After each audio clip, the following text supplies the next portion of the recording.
Hello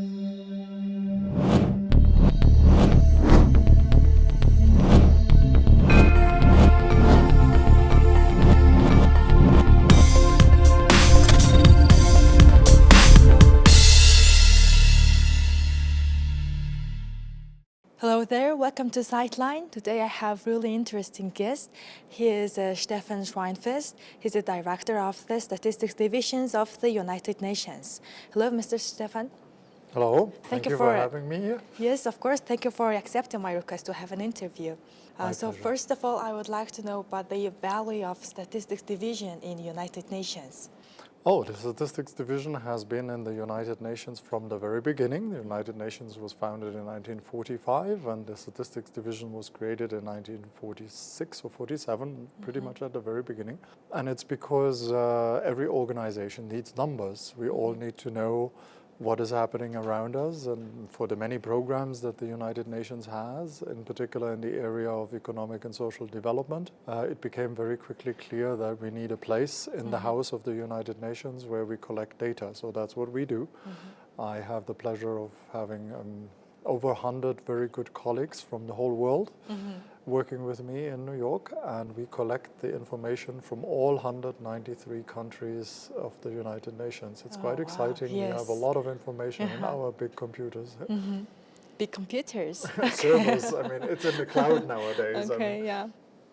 It's really interesting that there are almost, as you said, almost 200 countries. Yes. And how do you collect all these numbers? It's like whole world. Yes, it's quite a challenge, and we send out originally. I mean, I have been working all my whole professional life in the United Nations Statistics Division for 30 years now.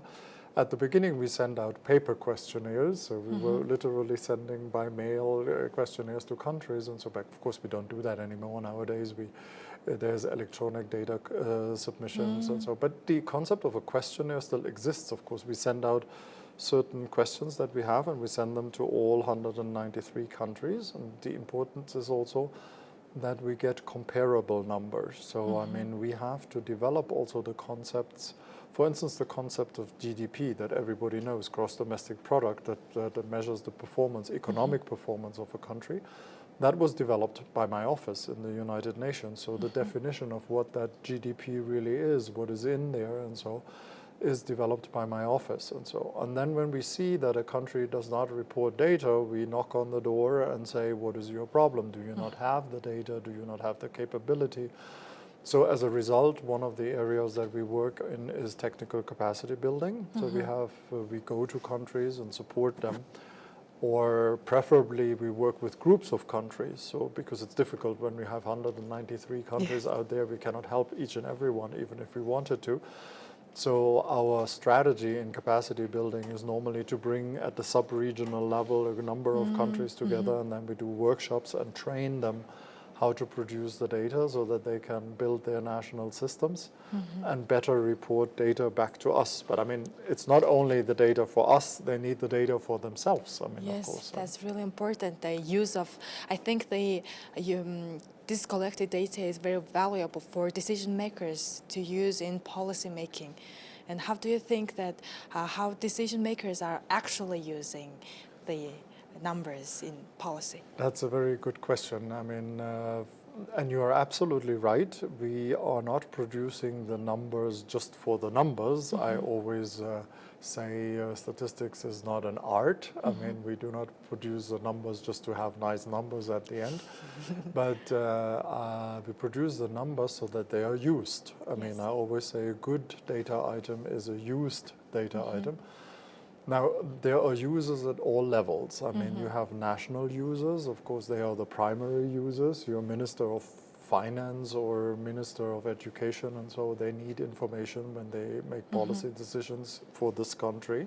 But there are also decisions taken at the global level. I mean, if we have things like the United Nations Development Agenda, and the General Assembly of the United Nations wants to look at which are the countries that need most support from the international community, we need to have the numbers for all countries in the world. The use is also quite complicated. I mean, sometimes users actually don't use our data correctly, so then we have to enter into a dialogue and explain what our numbers mean. But you're absolutely right. I mean, it makes us always most happy when somebody comes and says, we have your data were very useful.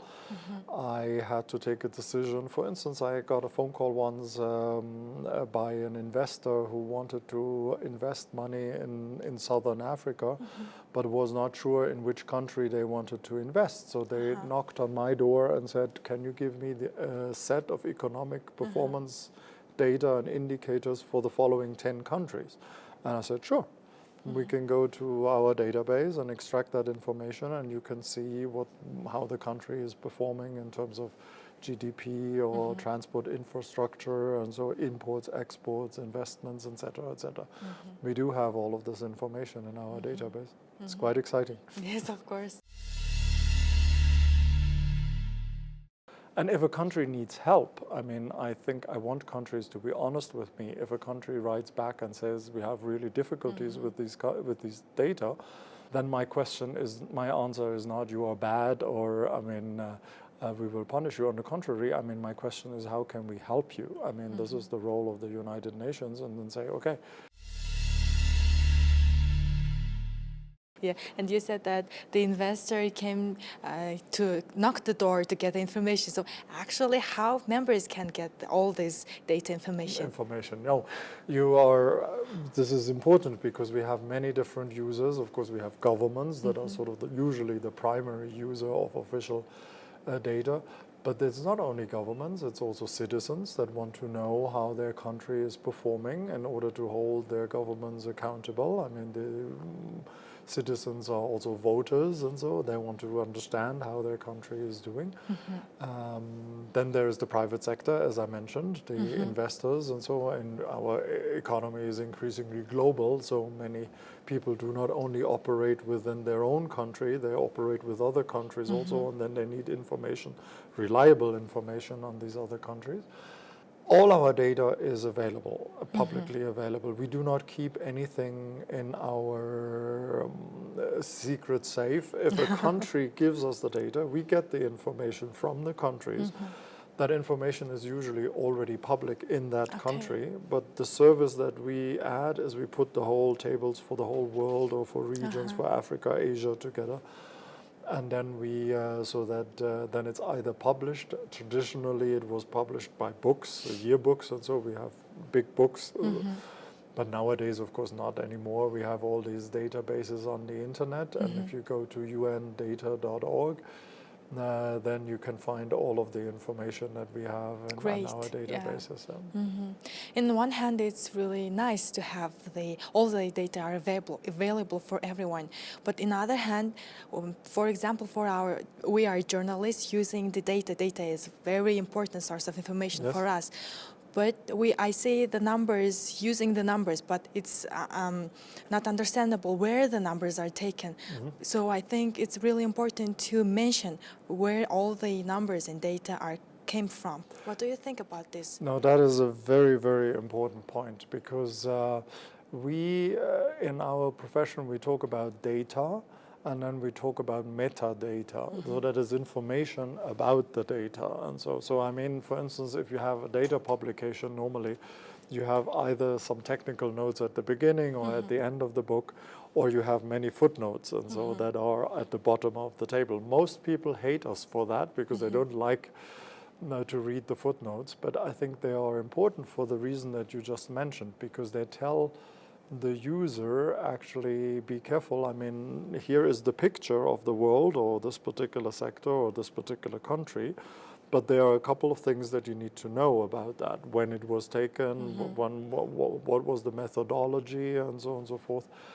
And for us, there's also a big topic that is data quality, because we receive the data from the governments, and so. So we have to ask ourselves also, what is the data quality? And the way we do that is that we asked the government back all the questions about the metadata. So we asked, how did you compile that? Was there a national survey? what was the response rate of the survey? How representative is this data? Was the survey only taken in the urban area or also in the rural areas and so on? So my office asks quite a number of questions, and I am under no obligation to publish the data. I have no power to tell a government to change their data, or I will not change the data in New York. That is also because I don't, who am I to better know what is happening then somewhere? But if we have doubts, if the governments do not answer the questions that we have, the background questions, the metadata questions, as I said, then I don't have to publish the information. And then the governments, that is quite a powerful incentive, because then the governments come and say, why, we gave you information, but you didn't include it in the World Book.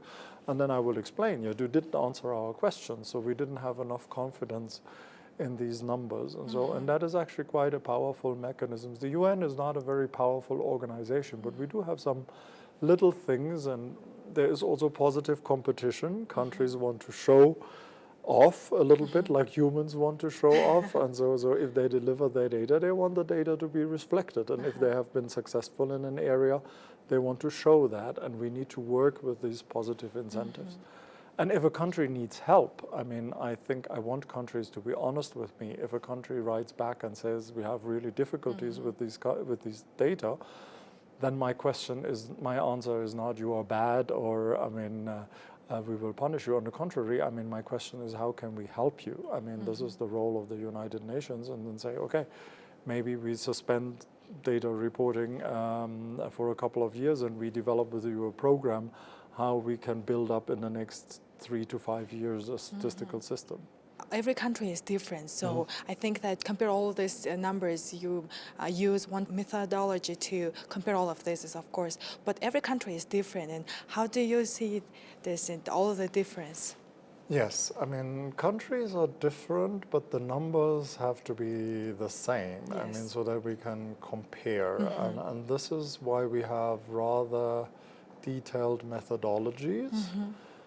And for instance, as I mentioned before, how is a GDP compiled? How do we measure the quality of the environment? Also, or in social and demographic statistics, how do we count population? That is not always trivial. I mean, do you count students abroad, or diplomats that live abroad, or people who have a passport but don't live in the country, or nomads, people that move across borders? So for all of this, we have rules, not rules, but more recommendations. Okay. I mean, so the United Nations recommendations in the areas, and I should say, these recommendations and these methodologies are not invented by us. It's not that some people in New York sit in a closed room and write all of these rules.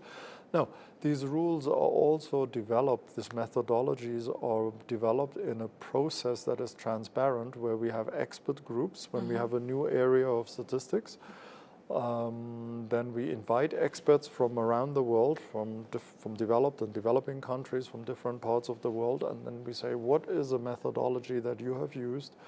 What works best, and what can we recommend as an international standard? And is everybody willing to adjust their system to this measurement system? And I must say, this often takes time. I mean, it takes many, many years. But it is always very rewarding when it works, because then, I mean, this is a very professional community. When you look around this room, you see many, many flags. There are experts from Africa, Asia, Europe, Latin America, and we are talking about what are the best methods for the future. And this is exactly how the United Nations works. I always say statistics is like a language. If you don't speak the language of the international community, people will not understand you. Okay, then let's continue our talk about the Sustainable Development Goals 2030 agenda, please. Yeah.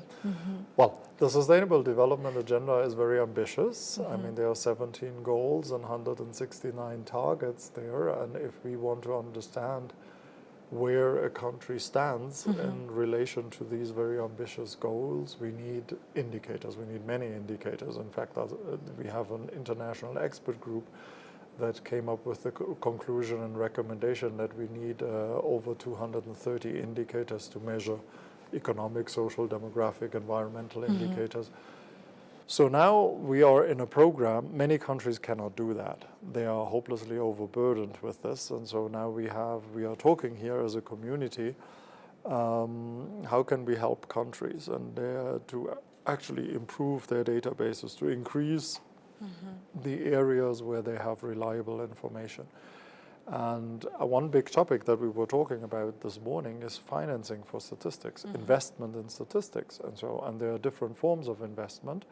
Like there's investment at the national level. I mean, the government has to invest in a solid statistical system. The government of Mongolia is giving the National Statistical Office a budget. And of course, the statisticians will always complain that it's not enough. We want more money to produce better and more data, and so. But all of this integration, all of this information has to be integrated so that somebody can look at the whole, and also somebody has a quality standard for this. And this has to be the role of the National Statistical Office. So that has to be at the center of what we call the National Statistical System. And for that, we need a statistical law that is strong, because that gives the Statistical Office access to all of the information centers. And whilst the privacy of the individual is always protected, I mean, we will never publish, if you give your information to the Statistical Office through a survey form, you don't want that the Statistical Office next day publishes your name and all of your private information. That's really That's very important. The deal is that the citizen gives the information as honestly as possible to the government, but the government then protects it and aggregates it and only uses it. Talking about all women or all women of a certain age, an age group, or all people living in a capital in an area, and so on and so forth, using the characteristics, but never ever the individual information, and so. So the statistical law has to protect the privacy, has to give the Statistical Office the strong power in the system to coordinate all the information of the country, and publish it and give it back to the people. Dissemination is also an important part of this whole process. At the beginning, the citizen gives the information to the statistical system, but the statistical system has to give it back to the citizens so that they can actually also understand where they are in the universe. As you mentioned before, it's really important to gather together all these representatives of countries to discuss the problems. And also, it's really important that this type of event is organizing here in Mongolia. So how do you support the National Statistics Office to strengthen their capacity? Yes. I mean, Mongolia is very lucky right now because you have a wonderful, strong leader of the National Statistical Office. Mrs. Arunsaya Ayush is very dynamic, and I think she's doing an excellent job here in the country to strengthen the Statistical Office, to be an ambassador also for good data, and convincing the government and everybody. And I think she's also understanding that Mongolia belongs to the international community. I mean, in a globalized world, you do not only produce data for Mongolians. I mean, as I gave the example earlier, that there are investors out there that need to have good information and understand the profile of Mongolia. So I always say statistics is like a language. If you don't speak the language of the international community, people will not understand you. So the international methodologies are not a straitjacket that we force you from New York to compile something in a particular way. On the contrary, we help, we support the system here, and if you all work together, you can avoid mistakes that were made in other countries. And so. And I think the fact that so many countries, we are over 20 countries here that have accepted the invitation of the National Statistical Office and the government of Mongolia to come here, that speaks for the trust that the international community has in the Mongolian statistical system, that we're going in the right direction here. I think many people, this morning we asked, there were only 2 people in the room who had been to Mongolia before. Most people here, like myself, For are the here first for the time. first time. So that is also quite an interesting experience. Okay, thank you very much, and I'm really pleased to have an interview with you. Thank you very much for the opportunity and for this interest. Thank you very much. So that's all for now. Thank you for staying with us. We hope that you enjoyed our interview. See you next time. Bye bye.